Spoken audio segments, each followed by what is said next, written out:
बाबा तेरी मुरली में सुख शांति का सार है, ज्ञान का अमृत है, जीवन का आधार है। ओम शांति। प्यारे रूहानी भाई बहनों, आज 19 अप्रैल 2026 की मधुर अव्यक्त मुरली के मंथन में आपका बहुत बहुत स्वागत है। ओम शांति। आज बाप दादा ने हमें चारों प्रकार के निश्चय में पक्का कर दिया है। ये सिर्फ एक लाइन नहीं, ये शिव बाबा का परम सत्य है कि परिवार के साथ प्रीत निभाने के लिए नॉलेजफुल बन, बाप समान साक्षी बन की स्थिति में रहना है। बाप, स्व, ड्रामा और परिवार चारों में निश्चय बुद्धि बन विजयी बनना है। बिल्कुल। और अगर इन महावाक्यों की गहराई में जाएं, तो ये स्पष्ट होता है कि संपूर्ण विजय के लिए केवल एक खंबे का मजबूत होना काफी नहीं है। ज्ञान मार्ग में सबसे पहला फाउंडेशन तो बाप में निश्चय ही होता है ना। हाँ, हर ब्राह्मण आत्मा शिव बाबा को तो भली भांति पहचान चुकी है, लेकिन बाप दादा ने बहुत स्पष्ट इशारा दिया है कि जब तक चारों निश्चय एक समान पक्के नहीं होंगे, तब तक विजयी रतन नहीं बन सकते। सच में अक्सर ये देखने में आता है कि परमधाम के निराकार बाबा से तो बहुत गहरा कनेक्शन जुड़ जाता है, लेकिन साकार ईश्वरीय परिवार की बात आते ही स्थिति डगमगाने लगती है। और यही सबसे बड़ी व्यावहारिक चुनौती है, क्योंकि बाबा तो कभी डांटते नहीं, हमारे पुराने संस्कारों से उनका कोई टकराव नहीं होता। हाँ, वो तो बस प्यार और सकाश देते हैं। बिल्कुल।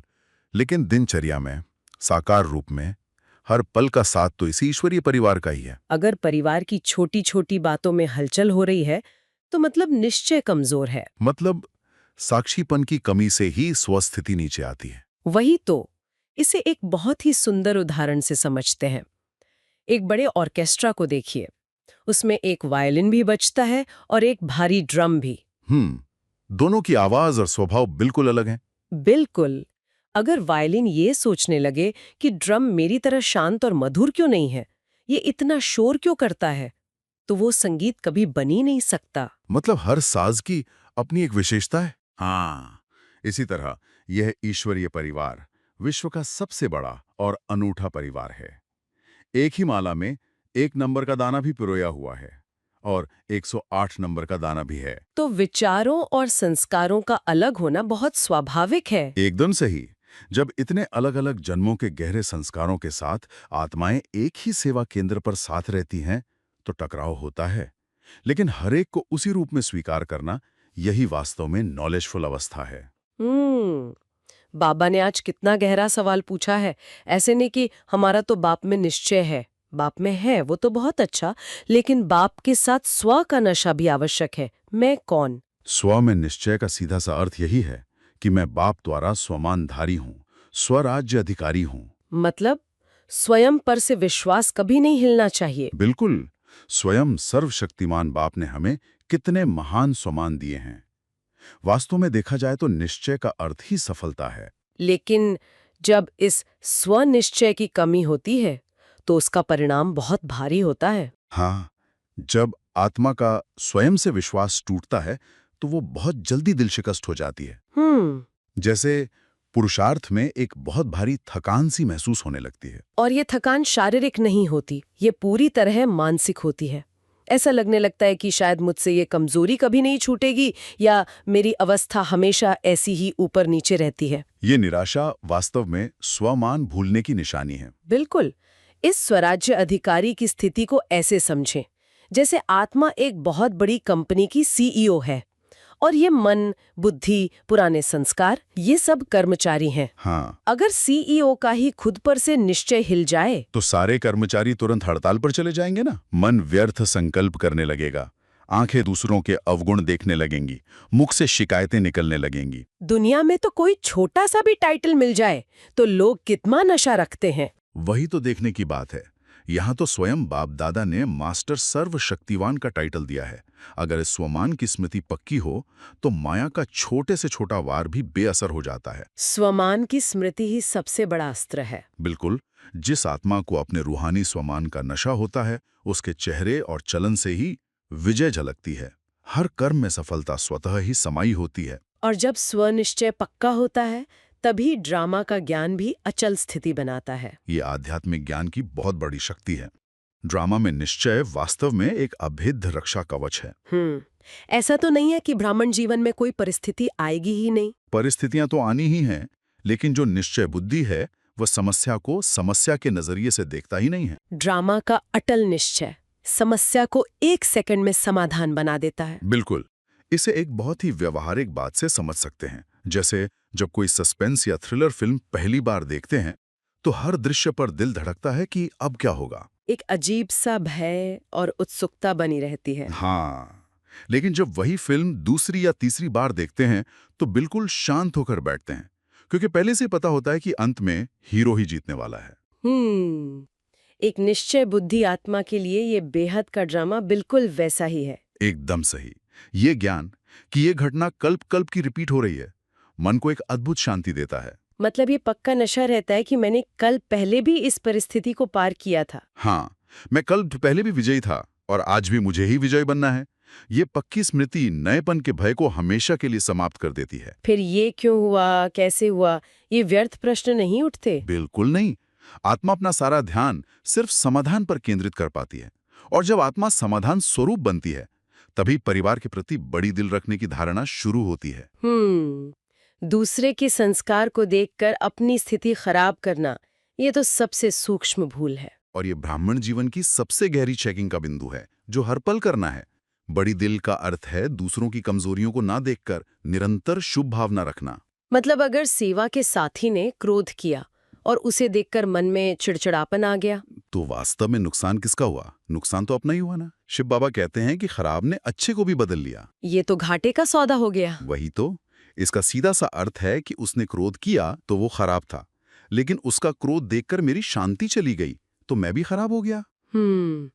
और कुछ आत्माएं ये सोचती हैं कि मेरा तो बाबा से कनेक्शन है, मुझे इन लोगों से क्या लेना देना। ये एक बहुत बड़ा भ्रम है। शिव बाबा कोई नई दुनिया का केवल एक कोना नहीं बना रहे हैं, वे पूरे विश्व का नया राज्य स्थापन कर रहे हैं। और कोई भी राज्य बिना परिवार के तो चल नहीं सकता। बिल्कुल। पूरे 21 जन्म इसी परिवार के साथ रहना है। अगर कोई आत्मा विरोध भी करती है तो भी उससे नफरत नहीं करनी है, दूर से सकाश देनी है। यही असली बड़ी दिल है। जब बाबा माया और प्रकृति के एवर रेडी होने के बारे में कहते हैं तो महसूस होता है कि वो हमें कितना प्यार करते हैं। ये आज के मंथन का सबसे गंभीर बिंदु है। प्रकृति आज त्राही त्राही कर रही है। प्राकृतिक आपदाओं का पहाड़ टूट रहा है। प्रकृति अपने भारी पापों के बोझ से मुक्त होना चाहती है। हाँ, वो शिव बाबा के पास जाकर कहती है कि अब बहुत बोझ हो गया है, हम अपना पार्ट बजाने के लिए एवर रेडी है। और माया भी अपना पार्ट पूरा करने को तैयार खड़ी है। विनाश की पूरी तैयारियां संपन्न हो चुकी है। बिल्कुल। लेकिन ये सब रुका हुआ है। क्यों रुका हुआ है? केवल इसलिए क्योंकि हम ब्राह्मण परिवार जो निमित्त आत्माएं हैं वो अभी पूरी तरह तैयार नहीं हैं। मतलब हमारी ही कमियों के कारण ये महापरिवर्तन रुका हुआ है। हाँ, इसे ऊर्जा के स्तर पर समझना होगा। जब विश्व परिवर्तन के निमित्त बनी शक्तिशाली आत्माएं छोटी छोटी बातों में उलझती हैं, इसने ऐसा क्यों कहा, मेरा सम्मान नहीं किया, तो वो व्यर्थ वाइब्रेशंस पूरे विश्व की ऊर्जा को प्रभावित करती हैं। एकदम सही। अपनी ही छोटी बातों में उलझकर अनजाने में माया के साथी बन जाते हैं।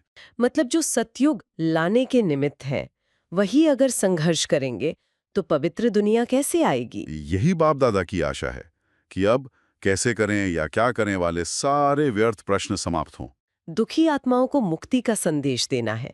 जब तक उन्हें मुक्ति नहीं दिलाएंगे, हम जीवन मुक्ति में कैसे जा सकते हैं? ये ईश्वरीय विधान का सबसे बड़ा नियम है। विश्व की करोड़ों आत्माएं आज अज्ञान और दुख में तड़प रही हैं। शिव बाबा आए हैं तो सबको वर्षा तो देंगे ही। उन भटकती हुई आत्माओं का वर्षा मुक्ति है, यानी शांति धाम। बिल्कुल। और हम ब्राह्मण आत्माओं का वर्षा सतयुग की जीवन मुक्ति है। जब तक हम उन तड़पती हुई आत्माओं को मुक्ति का रास्ता नहीं दिखाएंगे, शांति का दान नहीं देंगे, तब तक हम स्वयं जीवन मुक्ति के अधिकारी नहीं बन सकते। एकदम सही। अगर अपने ही संस्कारों के टकराव में उलझे रहे मन को शांत नहीं कर पाए तो उन तक शिव बाबा का सकाश कौन पहुंचाएगा? ये बहुत बड़ी जिम्मेवारी है। और इसी जिम्मेवारी को निभाने के लिए ही बाप दादा ने एक बहुत शक्तिशाली युक्ति, एक विशेष ड्रिल बताई है। 24 घंटे की दिनचर्या में कम से कम 12 बार फरिश्ता रूप और 12 बार निराकारी स्वरूप का अभ्यास। बिल्कुल। बाबा ये नहीं कहते कि कर्म छोड़कर बैठ जाओ, लेकिन कर्म करते हुए इस अभ्यास को निरंतर बढ़ाना है। जैसे किसी बड़े ईश्वरीय कार्यक्रम में सारा दिन भाग-दौड़ करते हैं, फिर भी थकान नहीं होती। हाँ, क्योंकि मन में उमंग उत्साह होता है। वैसे ही आत्मा को शक्तिशाली बनाने के लिए इस ड्रिल का अभ्यास करना ही है। इसे आधुनिक दिनचर्या में प्रैक्टिकल रूप में कैसे लाया जाए? मान लीजिए किसी सेवा स्थान पर या ऑफिस में बहुत तनावपूर्ण माहौल है, कोई बहुत क्रोध कर रहा है। उस समय प्रतिक्रिया देने के बजाय केवल 1 सेकंड के लिए रुकना है। खुद को चमकते हुए फरिश्ते के रूप में अनुभव करना है। बिल्कुल। ये महसूस करना है कि ये देह, ये पद प्रतिष्ठा सब मुझसे बहुत दूर है। मैं प्रकाश का एक अत्यंत हल्का फरिश्ता हूँ। यह अभ्यास एक पल में सारे भारीपन से मुक्त कर देता है। हाँ, और सामने वाले के क्रोध की अग्नि उस फरिश्ते के आभामंडल तक पहुंचने से पहले ही ठंडी हो जाती है। और निराकारी स्वरूप का अभ्यास सीधा परमधाम में शिव बाबा से जोड़ता है। यही इस ड्रिल का सबसे गहरा रहस्य है। जब दिन में हर घंटे 1 मिनट के लिए अभ्यास किया जाएगा तो आंतरिक एकाग्रता इतनी बढ़ जाएगी कि छोटी छोटी बातें स्वतः ही दूर हो जाएंगी। हर परिस्थिति को साक्षी होकर देखने की शक्ति मिलेगी। बिल्कुल। तो आज सारा दिन यही गहरी चेकिंग करनी है। जब भी मन में कोई हलचल हो तो 1 सेकंड रुककर देखना है कि इन 4 खंभों में से बाप, स्व, ड्रामा या परिवार कौन सा खंभा हिल रहा है। चारों ओर के बाप के स्नेही, ऐसे गुण संपन्न, शक्ति संपन्न बच्चों को बहुत बहुत पदम पदम गुणा याद प्यार और नमस्ते। दिल भर आया बाबा। इसी प्यार की शक्ति से अब चलते हैं। ज्ञान तो सुना, लेकिन बाबा कहते हैं धारणा ही असल पुरुषार्थ है। हाँ, बिल्कुल सही कहा। तो आज के इस गहन मंथन में हम इसी बात पर गहराई से चर्चा करने वाले हैं। अक्सर हम बहुत सी बातें सुन लेते हैं, मतलब हमें पता होता है कि क्या सही है क्या गलत है, लेकिन जब उसे असल जीवन में यानी अपने प्रैक्टिकल जीवन में उतारने की बात आती है तो कहीं ना कहीं हम अटक जाते हैं। तो आज बाबा की जो श्रीमत है उस पर हम बहुत गहराई से मंथन करेंगे, खास तौर पर आध्यात्मिक सशक्तिकरण को लेकर। बिल्कुल, क्योंकि मतलब सिर्फ ज्ञान को बुद्धि में रखना काफी नहीं है ना, उसे कर्मों में लाना सही असली धारणा है। और बाबा ने आज हमें बहुत गहरी विधि सिखाई है। अच्छा, वो कौन सी विधि है? बाबा ने कहा है कि हमें 24 घंटे में 12 बार फरिश्ता स्वरूप और 12 बार निराकारी स्वरूप की ड्रिल करनी है। 12 बार फरिश्ता और 12 बार निराकारी, मतलब कुल मिलाकर 24 बार। हाँ, एग्जैक्टली। अगर हम इसे थोड़ा कैलकुलेट करें तो 24 घंटे में मतलब लगभग हर 1 घंटे में एक बार ये अभ्यास करना है ना? बिल्कुल, और ये बहुत जरूरी है। लेकिन थोड़ा प्रैक्टिकली सोचते हैं। जो लोग ऑफिस में काम कर रहे हैं, जिनके पास बहुत टाइट डेडलाइंस हैं, या घर पर माताएं हैं जो दिन भर व्यस्त रहती हैं, उनके लिए हर घंटे ये ड्रिल करना मतलब कैसे संभव है? हाँ, ये सवाल बहुत लोग पूछते हैं कि इतना बिजी शेड्यूल है तो कैसे करें। लेकिन बाबा ने ये जो ड्रिल दी है ये कोई बहुत लंबी मेडिटेशन नहीं है। तो मतलब ये शॉर्ट है। हाँ, इसे आप ट्रैफिक कंट्रोल की तरह समझ सकते हैं। जैसे आप ऑफिस में अपनी डेस्क पर बैठे हैं, लैपटॉप पर काम कर रहे हैं। हाँ। बस 1 मिनट के लिए काम को पॉज करें और मन ही मन खुद को याद दिलाएं, मैं इस देह से न्यारी एक चमकती हुई ज्योति बिंदु आत्मा हूँ, मैं निराकारी हूँ, और फिर मैं बाबा की किरणों से भरपूर एक लाइट का फरिश्ता हूँ। वाओ, मतलब इसके लिए आंखें बंद करने या कहीं अलग जाकर बैठने की भी जरूरत नहीं है। बिल्कुल नहीं। आप चलते फिरते, कोई फाइल बनाते हुए या घर में खाना बनाते हुए भी बस मन के संकल्पों को 1 सेकंड के लिए मोड़ना है। तो फोन में अलार्म सेट कर सकते हैं हर घंटे का, है ना? एग्जैक्टली। हर घंटे का अलार्म बजते ही 1 सेकंड के लिए ड्रिल कर ली। और ये ड्रिल सिर्फ हमारे अपने लिए नहीं है। बाबा ने स्पष्ट कहा है कि दुखी आत्माओं को मुक्ति दिलाने के लिए ये बहुत जरूरी है।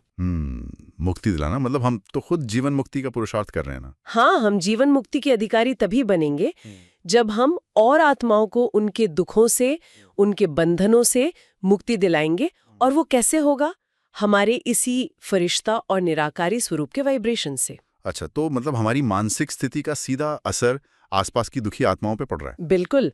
और इसीलिए बाबा ने मास के तीसरे रविवार का जो साइंस 6:30 से 7:30 बजे का संगठित योग होता है, उस पर विशेष ध्यान खिंचवाया है। हाँ, ये सच में एक बहुत बड़ी वैश्विक सेवा है। हाँ। अब अगर हम आगे बढ़ें तो आज बाबा ने एक बहुत ही कमाल का वरदान भी दिया है। हाँ, बाबा का वरदान तो हमेशा ही बहुत शक्तिशाली होता है। मैं उसे बिल्कुल वैसे ही पढ़ती हूँ जैसे बाबा ने कहा है, विधाता के साथ साथ वरदाता बन, सर्व आत्माओं में बल भरने वाले रहमदिल भव। विधाता के साथ साथ वरदाता बन, सर्व आत्माओं में बल भरने वाले रहमदिल भव। ये सिर्फ वरदान नहीं, ये बाबा की दी हुई जिम्मेदारी है। बिल्कुल, बहुत बड़ी जिम्मेदारी है। लेकिन इसमें जो दो शब्द हैं, विधाता और वरदाता, मतलब इनमें क्या अंतर है? हम अक्सर दोनों को एक ही मान लेते हैं ना? हाँ, ज्यादातर लोग यही सोचते हैं। लेकिन विधाता का मतलब है ज्ञान देने वाला, यानी किसी को रास्ता बताना कि क्या सही है और क्या गलत। जैसे किसी को मैनुअल दे देना कि भाई ये मशीन ऐसे चलती है। एग्जैक्टली, बहुत अच्छा उदाहरण है। लेकिन सिर्फ मैनुअल देने से क्या मशीन चल जाएगी? नहीं, उसमें तो बैटरी या पावर चाहिए ना। बस वहीं पर वरदाता की भूमिका आती है। आज दुनिया में आत्माओं के पास इच्छा तो है, वो बदलना चाहती हैं, उन्हें पता है कि क्रोध करना गलत है। हाँ, बिल्कुल। लेकिन उनके अंदर वो हिम्मत नहीं है, वो आध्यात्मिक बैटरी खाली हो चुकी है। तो ऐसे में अगर हम उन्हें सिर्फ ज्ञान देते रहें कि क्रोध मत करो, तो वो एक तरह का बोझ बन जाता है उनके लिए। यानी वो इरिटेट हो जाते हैं कि पता है मुझे, पर हो नहीं रहा। हाँ, तो बाबा कहते हैं ऐसे समय में रहम दिल बनो और अपनी शुभ भावना का एक्स्ट्रा बल दो। यही है वरदाता बनना, अपनी शांति की शक्ति, अपनी दुआएं उन्हें देना ताकि उनकी बैटरी चार्ज हो सके। वाह, मतलब सिर्फ उपदेश नहीं देना है, शक्ति देनी है। लेकिन बाबा की श्रीमत में इसके लिए एक बहुत कड़ी शर्त भी रखी गई है। वारी जाओं की स्थिति, यानी हर संकल्प बाप के प्रति कुर्बान हो। बिल्कुल। तो प्रैक्टिकली ये वारी जाना क्या है? आज की भागदौड़ वाली जिंदगी में जहां इतनी टेंशन है, हर एक संकल्प को कुर्बान करना, क्या ये संभव है? सुनने में थोड़ा मुश्किल जरूर लगता है, लेकिन अगर हम गहराई से समझें तो वारी जाना कोई शारीरिक त्याग नहीं है, ये मेंटल अलाइनमेंट है। मेंटल अलाइनमेंट मतलब हमारे अंदर जो मैं और मेरा है ना, मैंने ये किया, मेरा नाम होना चाहिए, यही सब हमारी ऊर्जा चूसता है। हाँ, वो ईगो का बोझ। एग्जैक्टली। जब हम अपना हर कर्म, हर संकल्प बाबा को सौंप देते हैं कि बाबा आप करा रहे हो, तो हम हल्के हो जाते हैं। और जब हम खुद अंदर से हल्के और भरपूर होंगे, तभी तो दूसरों को वो एक्स्ट्रा पावर दे पाएंगे ना। खाली बर्तन से तो कोई किसी को पानी नहीं पिला सकता। बिल्कुल सही बात है। जब तक खुद की बैटरी बाबा से कनेक्टेड नहीं है, हम दूसरों के लिए वरदाता नहीं बन सकते। एकदम सही। तो ये तो हुई आंतरिक स्थिति की बात। अब बाबा ने आज कुछ अव्यक्त इशारे भी दिए हैं जो महानता के बाहरी लक्षणों को बताते हैं। हाँ, बाबा ने बहुत सुंदर स्लोगन और इशारे दिए हैं। बाबा ने कहा कि मस्तक में पवित्रता की चमकती हुई मणि और रूहानियत से चमकते नयन होने चाहिए। साथ ही अमूल्य व मधुर बोल और कर्म में संतुष्टता तथा निर्माणता यानी नम्रता होनी चाहिए। ये बहुत दिलचस्प है, क्योंकि अगर हम आज की दुनिया को देखें, खासकर कॉर्पोरेट वर्ल्ड में, तो महानता या सफलता को एग्रेशन से जोड़ा जाता है। हाँ, बिल्कुल। मतलब जो जितना आक्रामक है, जो अपनी बात मनवाना जानता है, उसे महान या सक्सेसफुल मानते हैं। लेकिन बाबा की श्रीमत इसके बिल्कुल उलट है, मधुरता और नम्रता। हाँ, सच कहूं तो जो एग्रेशन होता है ना, वो अंदर की असुरक्षा यानी इनसिक्योरिटी की निशानी है। सही कहा। लेकिन बाबा जिस पवित्रता और नम्रता की बात कर रहे हैं, वो अंदर की पूर्ण सुरक्षा की निशानी है। जब व्यक्ति अपने सत्य स्वरूप की स्मृति में होता है, तो उसे किसी से कुछ साबित करने की जरूरत नहीं होती। एग्जैक्टली। बाबा का वो स्लोगन भी है ना, अपने सत्य स्वरूप की स्मृति हो तो सत्यता की शक्ति आ जाएगी। हाँ, सत्यता केवल सच बोलना नहीं है, सत्यता है अपनी असली पहचान में टिकना कि मैं एक शांत स्वरूप आत्मा हूँ। यही सबसे बड़ी शक्ति है। बिल्कुल। और जब हम इस सत्य स्वरूप में टिकते हैं तो हमारे बोल स्वतः ही मधुर हो जाते हैं और कर्मों में निर्माणता आ जाती है। एकदम सही। तो आज बाप दादा ने हमें चारों प्रकार के निश्चय में पक्का कर समाप्ति को समीप लाने की स्मृति दिलाई, और अंत में विधाता के साथ वरदाता बनने का वरदान देकर शक्तिशाली बनाया। हाँ, बहुत ही गहरा और शक्तिशाली मंथन रहा आज का। तो चलिए, अब समय है इस सारी चर्चा को, इस ज्ञान को एक गहरी अनुभूति में बदलने का। बिल्कुल। कुछ पल के लिए अपनी सभी बाहरी जिम्मेदारियों को और दुनियावी बातों को भूल जाएं। अपना पूरा ध्यान अपने मस्तक के बीच एकाग्र करें। महसूस करें, मैं एक अत्यंत शांत, चमकती हुई ज्योति बिंदु आत्मा हूं। मेरा सत्य स्वरूप पवित्रता और शांति है। मेरे ठीक सामने मेरे शिव बाबा, उनकी अपार शांति और शक्तियों की सुनहरी किरणें सीधे मुझ आत्मा पर पड़ रही हैं। मैं भरपूर हो रही हूं। मैं एक मास्टर रहनदिल वरदाता आत्मा हूं। ओम शांति। आइए बाबा के सामने संकल्प लें। मैं वरदाता आत्मा हूं। 24 बार फरिश्ता और निराकारी स्वरूप की ड्रिल करूंगा। कमेंट में लिखें वरदाता। ओम शांति। ओम शांति। बाबा तेरी मुरली में सुख शांति का सार है, ज्ञान का अमृत है, जीवन का आधार है।